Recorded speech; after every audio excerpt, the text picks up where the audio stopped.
네, 오늘은 Attention is all you need. 그러니까 원 페이퍼 제목이 Attention is all you need고요. 어, 유명한 모델 네임은 트랜스포머. 기본적으로 버트나 뭐 버트뿐만 아니라 대부분 뉴럴 머신 트랜slation 또는 뭐 여러 내추럴 랭귀지 프로세싱 태스크에서 가장 베이스 모델로 쓰이는 트랜스포머에 대해서 한번 해보겠습니다.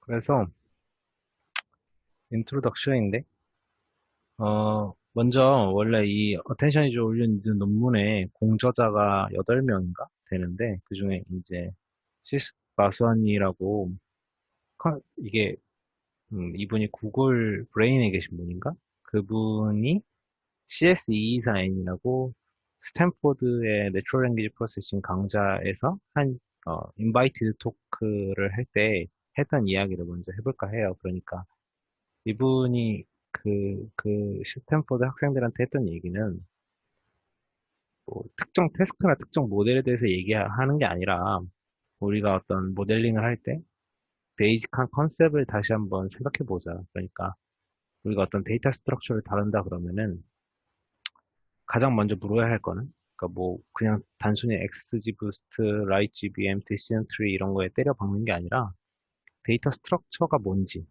우리가 가지고 있는 데이터 스트럭처가 뭔지, 그리고 그 데이터 스트럭처의 프로퍼티가 뭔지, 그 데이터 스트럭처의 인덕티브 바이어스가 뭔지를 살펴보는 게 먼저다라고 얘기하는 거죠. 그러니까 모델링이라는 건 결국에 데이터 스트럭처에 맞게 짜는 거다. 그리고 딥러닝이란 건 is all about representation learning. 그러니까 그냥 representation learning이다. 아까 어떤 히든 디멘션을 되게 잘 배우게 하는 것. 그것이 딥러닝의 전부고 그러니까 representation만 러닝 representation만 잘 배운다면, 그러니까 러닝 representation 잘 한다면, 우리는 어떤 태스크에서도 석세스 할 수 있다. 그것이 가장 임포턴트한 팩터다. 그래서 정리하자면 어떤 딥러닝 사이언티스트나 데이터 사이언티스트나 상관없이 가장 먼저 해야 될 거는 우리가 모델링의 데이터를 맞추는 게 아니라 데이터의 특성을 파악하고 그 데이터 구조, 스트럭처를 파악하고 데이터가 가지고 있는 인덕티브 바이어스, 그러니까 어떤 데이터의 특징, 예컨대 뭐 사진이라면 픽셀의 로컬리티 같은 것들, 주식값이라면 시퀀셜한 특징 같은 것들, 그런 것들을 잘 찾아내서 그런 거에 맞게 모델을 설계해야 된다. 그리고 이때 레프레젠테이션 러닝이기 때문에 딥러닝은 뭐 어떤 태스크든지 그게 뭐 클래시피케이션 문제든지 아니면 제너레이션 문제든지 레프레젠테이션만 잘 배우면 이런 것들이 어치브 할 수 있다. 이런 내용이었죠. 질문 하나 있습니다. 네네네. 그럼 그 representation learning이라는 개념을 그냥 아, 그 데이터 자체의 어떤, 피처를 잘 뽑아낸다, 혹은 뭐 데이터 자체의 그런 특성을 잘 학습한다, 뭐 음, 그런 식으로 이해하면 되는 건가요? 그래서 다른 말로는 피처 러닝이라고 해요. 피처 러닝. 음, 음, 네, 음, 알겠습니다. 음. 그래서 abstract. abstract도 제목이 all you need is attention인 것처럼 그 abstract도 되게 딱 간단 명료한데 어떤 내용이냐면 그냥 기존의 리커런트 뉴럴넷과 컨볼루션 뉴럴넷으로 이런 인코더 디코더를 만들어서 NLP 태스크에 적용하고 있고 그 중에서도 이제 베스트 퍼포밍 모델은 어텐션 메커니즘을 그 어제 한세미가 발표했던 인코더 디코더 사이에 나오는, 그러니까 간단하게 얘기하면 인코더의 아웃풋을 이제 컨텍스트 벡터라고 하는데 거기에 이제 어텐션을 사용하는 그 정도로 사용되고 있다. 근데 우리는 뉴 심플 네트워크를 제안한다. 이게 되게 무서운 말이죠. 심플 but effective. 약간 이런 느낌이 제일 자신 있을 때 쓰는 말이니까. 그 이름은 트랜스포머고 얘는 리커런스나 컨볼루션을 entirely dispense 한다. 그러니까 쓰지 않을 거다. 그러니까 우리는 니들이 기존에 뭐 어떤 시퀀셜한 데이터를 다루기 위해 썼던 컨볼루션 뉴런넷이나 리커런트 뉴런넷을 아예 쓰지 않고 오직 어텐션만 사용해서 너희들보다 더 좋은 성능을 더 빠르고 더 용량 적게 달성할 거다. 그리고 그걸 실제로 시험적으로 보일 거다라는 내용이죠. 그러면 백그라운드를 먼저 볼 텐데 사실 한세미가 어제 어텐션에 대한 내용을 이미 다뤘기 때문에 그냥 되게 짧게 하고 나가면 먼저 RNN으로만 구성된 어떤 시퀀셜 데이터에 대한 얘기고 NLP 태스크 사실 우리의 자연어라는 건 결국 순서가 어느 정도 순서가 중요한 시퀀셜 데이터이기 때문에 기존의 딥러닝 모델 중엔 RNN, 뭐 LSTM, GRU 같은 리커런트 뉴럴넷 계열의 네트워크들이 이런 문제를 다루는 데 쓰였죠. 그래서 여기 이게 프랑스어인지 스페인어인지 모르겠다. 프랑스어라고 치면 프랑스어가 이렇게 들어가면은 여기서 컨텍스트 팩터를 뽑아서 컨텍스트 팩터를 디코더에 넣어줘서 이걸 영어로 번역하는 형식의 그런 식으로 문제를 풀었었는데 이거는 이제 여러 가지 문제가 있죠. 뭐 베니싱 그레디언트라든지 병렬 처리가 안 된다는 점이라든지 그리고 용량이 많이 든다는 점이라든지 뭐 그런 문제가 있었죠. 그리고 마지막으로 있는 문제가 바로 이 어텐션이 나오게 된 계기인데요. 사실 시스 바사니가 얘기했듯이 NLP 태스크에 대해서 다시 한번 살펴봐야 되는데 LSTM 그러니까 RNN 계열을 사용하는 데 있어서 NLP가 시계열 데이터의 구조를 어느 정도 띄고 있다는 걸 부정할 사람은 딱히 없을 거예요. 근데 사실 그냥 RNN만 쓰면 어떤 문제가 있겠죠. 그게 무슨 문제일까요?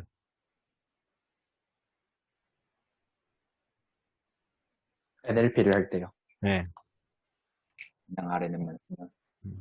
이게 그러니까 NLP, Natural Language라는 게 시퀀셜 데이터라고 모두가 생각했고 그것도 맞긴 하지만 근데 뭔가 하나를 간과하고 있었죠. 뭐였을까요? 어떤 의미가 있다? 단어라는 것. 단어라는 것 자체에 어떤 의미가 네. 있다. 음. 그렇죠. 근데 그런 건 이제 월드 투백으로 해결하죠. 그래서 벡터 음. 레프레젠테이션을 바꿔주니까. 아니면 텐션이, 모성? 어텐션이 나오게 된 계기가 뭐죠? 아, 어텐션이가 컨텍스트 벡터 하나에 이제 네, 모든 인포메이션을 담아서 넘기다 보니까 그렇죠. 거기서 이제 어떤 바틀렉이 생기기 때문에. 네. 그런 설명도 맞고, 그것도 네. 좀 더 그걸 확장시키면, 사실 컨텍스트 팩터가 하나가 나오죠. 이 끝에서. 네. 근데 RNN 구조상 이 끝에 있는 마지막 단의 벡터만 얘가 잘 반영할 거란 말이에요. 베니싱 그레디언트도 심하고, 실제로 LSTM이 베니싱 그레디언트가 좀 작다고 하더라도, 실제로는 요 끝에 있는 단어들이 집중한단 말이죠. 여기 마지막 아웃풋이. 네. 그러니까 여기 있는 것들이 잊어버리는 거예요. 그게 음.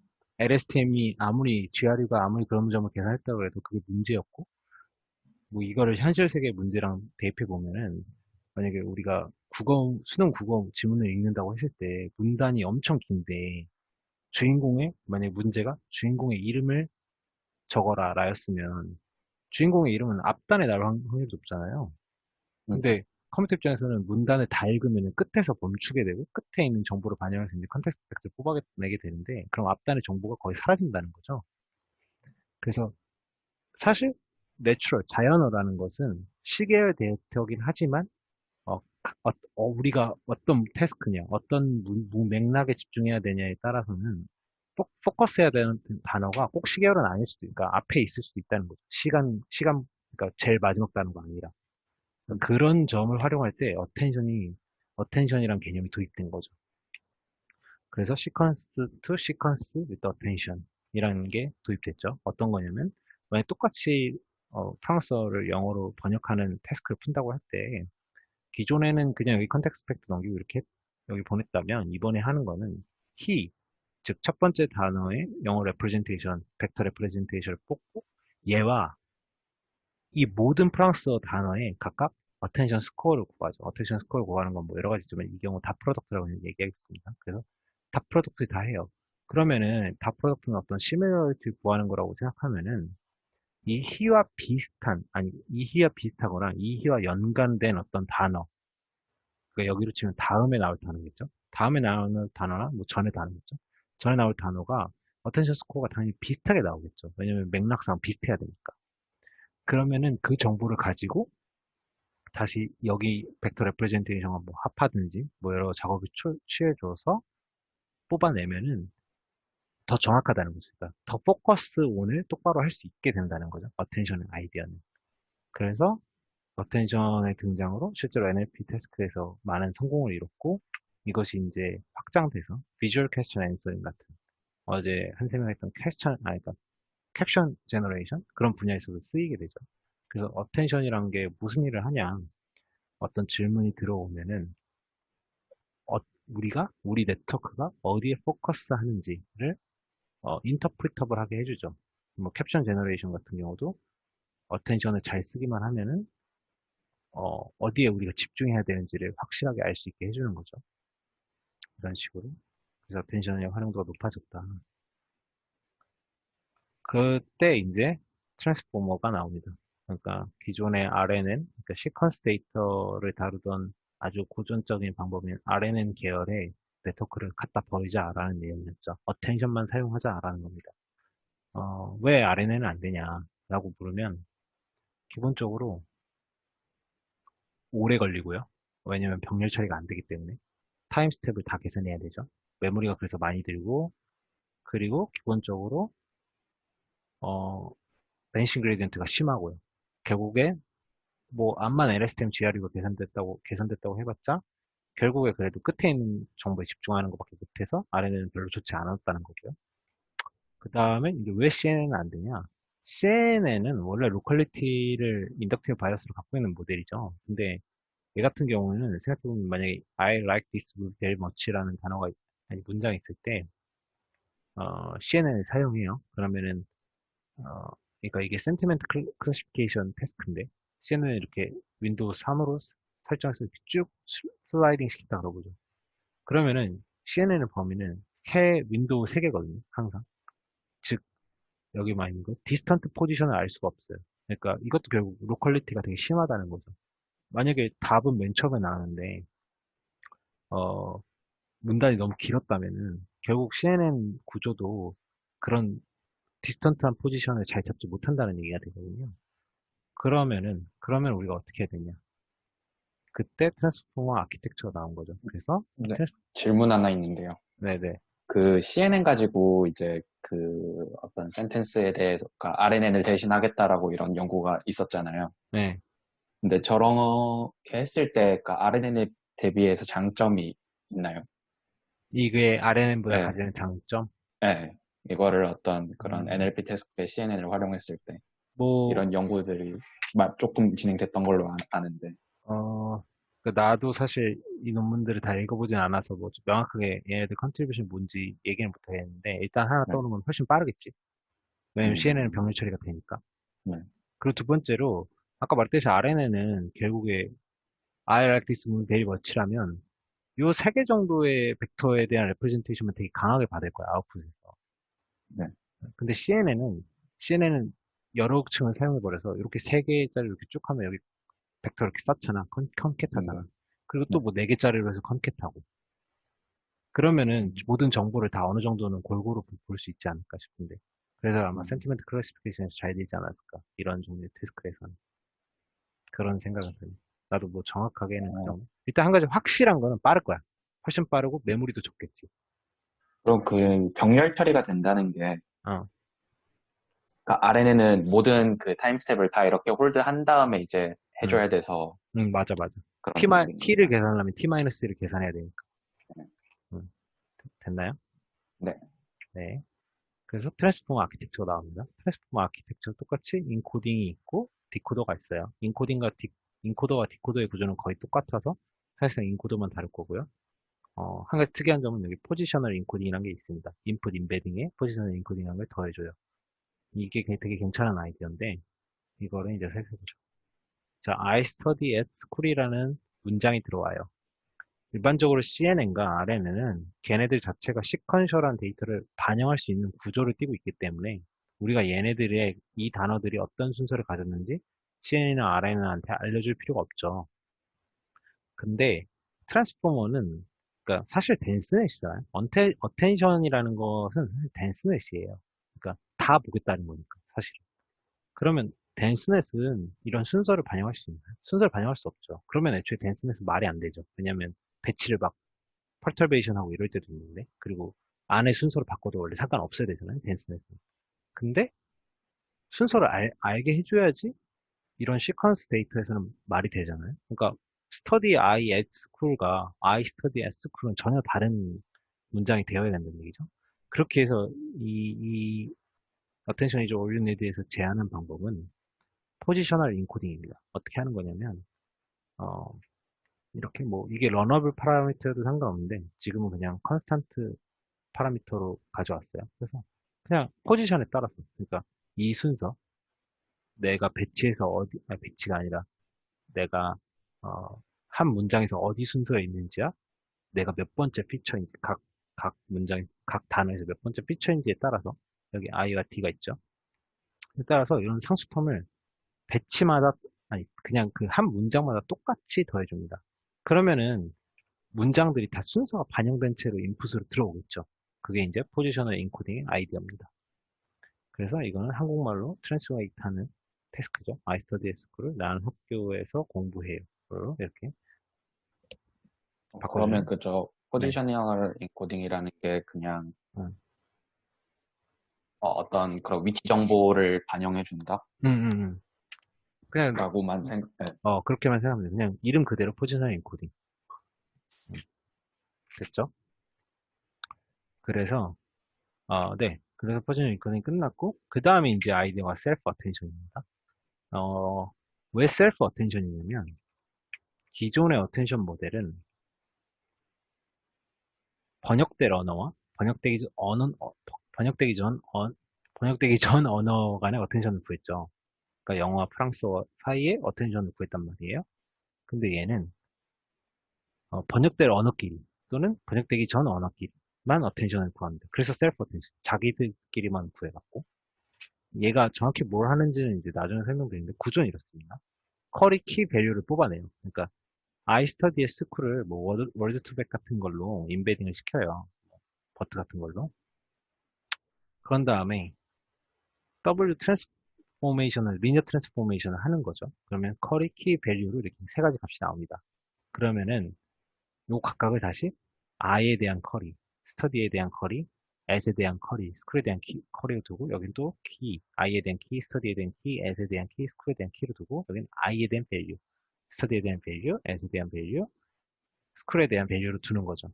그런 다음에 어떤 짓을 하냐면 쿼리를 날리면 키와 맞는지 확인하고 그 키와 아니 키를 맞는다는 개념은 좀 틀렸고 쿼리와 키 간의 유사도를 구하고 그 유사도에 이 밸류를 곱해줍니다.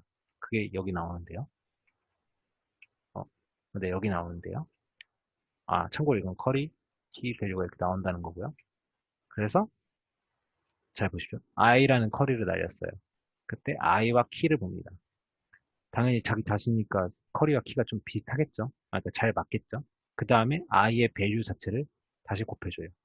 그러면은 최종적으로 값이 나오는데 이거 어떻게 되냐면 잘 봅시다. 그러니까 이게 무슨 짓을 하는 거냐면 이, 이걸 큰 그림에서 이해하면 뭐냐면 이 인베딩을 그러니까 이 영어 인베딩을 서로 간의 관계를 다시 벡터 레프레젠테이션을 좀 잘 배우겠다는 거예요. 이 아이디어는. 그래서 보면은 어떻게 되냐면 i랑 컬을 날리고 키 i의 키와 곱해줍니다. 스코어가 130이 나왔어요. i랑 컬이 날렸어요. 스터디에. 그 스터디 키와 했더니 50이 나왔고 20이 나왔고 10이 나왔죠. 이거를 다시 소프트맥스로 소프트맥스에 취해줍니다. 여기다가. 그러면 0.92, 0.05, 0.02, 0.02 이렇게 나와요. 그때 이 값들을 이 밸류, i의 밸류, 스터디의 밸류, as의 밸류, 스쿨의 밸류에 각각 곱해준 다음 더해줘요. 썸메이션 해줘요. 그러면은 이 이 i의 값이 업데이트 되는 거죠. 뭘로? 이 전체 문장의 단어들과의 어떤 유사한 관계로 밸류가 나오는 거죠. 이해되셨나요? 이 부분? 그러면 원래 밸류가 이렇게 업데이트 되는 건가요? 업데이트 된다기보다 그냥 이게 되는 거지. 그치? 원래 밸류는 이거였잖아, i에. 네. 근데 얘가 이제 이렇게 다 더한 걸로 되는 거지, 이렇게. 오케이? 어, 그러면 이렇게 어, 소프트맥스 계산해 준 거를 다 더한 값이 밸류가 되는 거예요? 소프트맥스, 그러니까 커리 i와 키 i의 소프트맥스 값이 0.9이잖아. 네, 얘를 키가 i였잖아. 네, 그러니까 i의 밸류랑 곱해주는 거야. 그럼 이렇게 네, 나와. 그리고 네, 다시 0.05잖아. 스터디의 네, 소프트. 네, 그럼 스터디의 밸류랑 다시 0.5 곱해주면 이렇게 나오겠지. 그걸 다 더해야 돼. 네. 응. 다 더하면은, 어, 네. 이런 게 나오겠지, 디멘션이 딱 2로.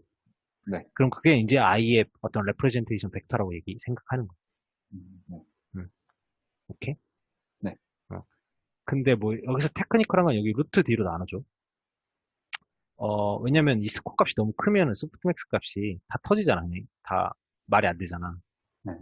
그래서 이렇게 루트 D로 나눠주는데 이거는, 이 원리는, 어, 내가 옛날에 설명할 때 한번 말했던 것 같은데, 그, 노멀 매트릭스의 코베리언스 매트릭스가 원래 그 ni 꼴이 돼서 값이 커져서 뭐 그런 거야. 근데 이건 좀, 이거 주문하기엔 좀 힘든 것 같아. 어쨌든 이거는 가우시안 벡터라고 생각하고 계산하면 루트 D로 나눠줘야지 값이 안 커져. 그래서 루트 D로 노멀라이즈 한다고 생각하면 돼. 그럼 B가 뭐예요? 어? K라고 하는, BK라고 하는 게, DK가 그 디멘션이야. 이잖아, 이거. 디멘션. 됐지? 네. 그래서 스터디도 레프레젠테이션 이렇게 배웠지. 네. 그러면 이렇게 새로 나와. 아까 요거 2개, 요거 빼고 요거 두 개가 이제 결과적으로 그 레프레젠테이션 벡터가 배워진 거야. 근데 얘를 다시 디멘션을 맞춰주려고 아웃풋을 새로 빼. 그냥. 한 번 더 리니어 트랜스폼 해준다고 생각하면 돼. 그냥. 별거 아니야, 이건. 이해했지? 그러니까 요거 있잖아. 네네. 처음에 레프레젠테이션 벡터가 이렇게 나와. 네. 근데 멀티헤드를 할 거야, 멀티헤드. 음. 어텐션을 한 번 하는 게 아니라 여러 번 쓸 거야. 네. 그래서 커리키 밸류가 여러 개 있는 거야. 3개 있는 거지, 이 경우에는. 네. 그럼 걔에 대해서 최종 벡터 값이 이렇게 나오지. 네. 얘는 다 컨캣한 거야, 이게 지금. 네. 근데 그러면은, 그니까, 아웃풋 디멘션을 다시 얘로 맞춰주고 싶은 거야, 3으로. 다시. 네. 그래서 그냥, W, 음. 5가 여기 있는 거야. 그래서 얘는 별 네. 의미가 없어, 사실. 네. 그래서 이렇게 나오는 거야. 여기까지는 이해했지. 네. 이해했어. 그래서 이거는 그냥 그 멀티헤드 어텐션의 결과야. 이색 여러 관점에서 봤을 때, 뭐, 스트릿, 워즈 투, 타일드가 제일 높았다는, 뭐 그런 거지. The animal didn't cross the street because it was too tired. 애니멀이네, 이시 가르치는 건 원래. 네. 어. 그래서 이렇게 됩니다. 아, 네. 음. 그래서 다음에 이제 디코더를 할 건데 왜 바로 디코더를 넘어가냐면 인코더와 디코더 구조가 똑같거든. 그래서 인코더의 아웃풋을 뺐잖아, 멀티헤드로. 여기 이렇게 빠졌잖아, 최종적으로. 네. 근데 어, 얘를 어디다 넣을 거면 이 최종적으로 빠진 걸 다시 여기다 넣어. 그러니까 이건 어떻게 생각하면 되냐면 인코더에 최종적으로 빠진 건 디코더의 또 어텐션에 뭘로 쓰이냐면 키와 밸류로 써요. 키와 밸류. 근데 여기서 이제 그러니까 여기에 프랑스어가 들어와. 그럼 프랑스어끼리 다 어텐션 구하겠지. 그래서 어텐션 된 레프레젠테이션 벡터, 멀티헤드 된 레프레젠테이션에서 최종적으로 이렇게 배우잖아. 음. 얘를 영어의 영어의 키와 밸류로 쓸 거야. 키와 밸류. 그리고 여기서 영어가 들어올 거 아니야. 네. 영어가 들어오는 걸 커리만 뽑아, 커리. 이번에. 그래서 이렇게 생각하면 돼. 영어 커리를 날려. 내가 맞나 안 맞나. 그래서 음. 프랑스어 키와 합쳐봐. 그래서 프랑스어 키와 합쳤을 때, 얘랑 좀 맞는데? 얘는 여기 맞는 것 같은데? 그럼 밸류 값이 쭉 다시 나오겠지. 네. 그렇게 해서 번역을 한다는 거야. 음. 이해했지? 네. 커리를 날려서 키와 대조해보고 그거 값을 밸류랑 곱한다. 이런 개념인 거지. 음. 음. 그래서 디코더는 딱 할 게 없어. 그게 끝이야. 근데 디코더에서 그냥 한 가지 테크닉이 있어. 마스크드 멀티헤드 어텐션이라고. 그러니까 마스킹 한다는 거야. 무슨 말이냐면, 원래 이제 내추럴 랭귀지 프로세스, 그러니까 RNN을 트레인 시킬 때는 어떻게 트레인 시키냐면, 티처 포싱이라는 게 있어. 개념이. 이건 뭐냐면, 이게 인코더고 이게 디코더야. 그래서 인코더 네. 딱 컨텍스트 벡터 뽑아. 그래서 여기 네. 스타트에 다시 넣잖아. 네. 그때 어떤 값이 이렇게 나오잖아. 네. 근데 원래 우리가 인퍼런스 할 때는, 그러니까 프리딕션 타임에는, 인퍼런스 타임에는 얘를 다시 여기다 넣어. 네. 이건 알지, 원래. 네. 그건, 근데 만약에 트레인 중이야. 근데 여기 잘못 나올 가능성이 높지 않겠어? 맨 처음 만약에 F1이라고 네. 치. 근데 네. 얘를 다시 여기 넣으면은 트레인이 잘 될까? 당연히 안 되겠지. 다른, 네. 그래서 트레인할 때는 어떻게 하냐면, 얘를 여기 다시 하는 게 아니라, 여기는 무조건 정답을 넣어줘, 그냥. 음, 트레인할 때는. 이해했지? 네. 근데, 지금 이 트랜스포머에서 그렇게 할 수가 없어. 왜냐면, 그렇게 하면은, 여기 정답을 넣었잖아, 이미 트레인할 때. 그럼 얘가 네. 이렇게, 이 덴스넷이라고 생각하자. 이건 LSTM이지만, 이게 만약 덴스넷이라고 치면, 얘에 있는 정보가 일로 가겠지. 네. 결국에. 다섯 개니까. 그럼 네. 반칙이잖아. 치팅이잖아. 네. 그래서 트레인할 때, 여기에 마스크 씌워줘. 앞에 단. 이해했어? 마스크를 씌워준다는 게 그러면은 그 뒷단으로 정보를 못 넘기게 앞단으로 정보를 못 넘기게 앞단을. 제로로 다 바꿔준다는 거지. 그냥 간단하게. 음, 그리고 만약 얘 타임이 오면은 여기 앞단에 다시 마스크 씌워주고. 아, 네. 어, 어. 그게 이제 마스크드 멀티헤드 어텐션이야. 그 테크닉만 이제 가미된 거야. 네. 그래서 다시 보면 리뷰를 하면은 인풋이 들어와. 단어의 벡터 레프레젠테이션을 바꾸겠지. 월드 투백 같은 걸로. 거기에 포지션을 인코딩을 씌워줘. 그 다음에 멀티헤드 어텐션을 돌려. 그 다음에 여기 뭐 레이어 노멀라이즈 같은 게 있어. 그런 걸 해주고 최종적으로 아웃풋을 뽑아. 그러니까 불어가 들어오면 불어의 포지션을 인코딩을 해주고 아웃풋을 뽑아. 불어의 새로운 네. 어떤 벡터 레프레젠테이션이지. 딥러닝 관점에서. 네. 그러면은 얘를 여기에 키와 밸류를 보내버려. 그리고 여기 영어가 들어와. 첫 단어가 들어오겠지. 나머지 마스크돼 있으니까. 네. 그리고 마스크돼 있는 걸 처음에 커리가 계산돼. 그러면은 그러면은 자, 첫 번째 단어에 커리를 날려. 그때 불어의 몇 번째 단어와 값이 가장 비슷할까? 값이 뭔가 불어 거를 갖고 와야 될까를 계산하는 거지, 이제 여기서. 키 밸류, 네. 불어의 키 네. 밸류를 통해. 그런 다음에 쭉 뽑아내면은 그냥 이렇게 나오는 거지, 최종적인 아웃풋이. 이해했지, 이제?